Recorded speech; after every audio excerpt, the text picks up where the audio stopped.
ئەمڕۆ ڕۆژی جیهانی بەرەنگاربوونەوەی سزای لە سێدارەدانە. وڵاتانی چین و ئێران پلەی یەکەم و دووەمی ڕێزبەندی ئەو وڵاتەیان گردووە کە زۆرترین ڕێژەی لە سێدارەدانیان تێدایە. لە سێدارەدانی مرۆڤ بە هەر تۆمەت و بیانوویەک لە ژێرناوی یاسا و شەرع و دادپەروەری و حکمی خوددا کە لەلایەن هەر وڵات و دەسەڵاتێکەوە ئەنجام بدرێت دەبێتە سندنەوەی مافی ژیانکردن و ئەوەش لە خۆیدا پێشێلکردنی مافی مرۆڤە. لەلایەکی دیکەوە لە دژی زارنامەی گەردوونی مافەکانی مرۆڤە کە لە ساڵی 1948 بە کۆدەنگ لە ئەنجومەنی نێودەوڵەتی پەسەند کراوە و وڵاتانی ئەندام واژۆی پابەندبوونیان لە جێبەجێکردنی کردووە.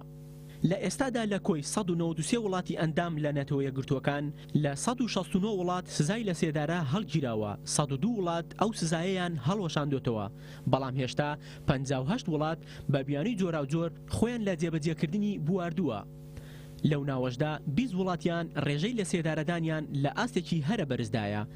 داکۆکیکەرانی مافی مرۆڤیش لە ئاستی جیهانیدا تێکۆشانێکی زۆریان کردووە بۆ هەڵوەشاندنەوەی سزای سێدارە، ئەوەش لە کاتێکدایە کە کۆماری سێداری ئێران لەم ساڵدا شەپۆلێکی نوێی سێداری دەست پێ کردوێتەوە و لەو ڕۆوە نیگەرانی زۆری لە ناو ئازادی خوازان و داکۆکیکەرانی مافی مرۆڤ لێکەوتوێتەوە، هەرچەندە کۆماری سێدارە بە پاساوی ئاینی لە سێدارەدانی بۆ کبکردنی دەنگ و سەرکوتی ناڕەزایی و ئازادی خوازی گەلانی ئێران بەکار بردووە.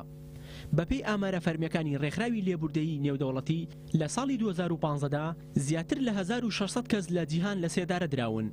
وڵاتی چین لە پلەی یەکەمی ئەو ڕیزبەندیەدایە کە زۆرترین لە سێدارەدانی تێدا جێبەجێ کراوە، ئێرانیش لە پلەمی دووهەمدایە. لە سەدا 90 لە سێدارە دراوانی جیهانیش لە وڵاتانی ئێران، پاکستان و سعودیا بووە.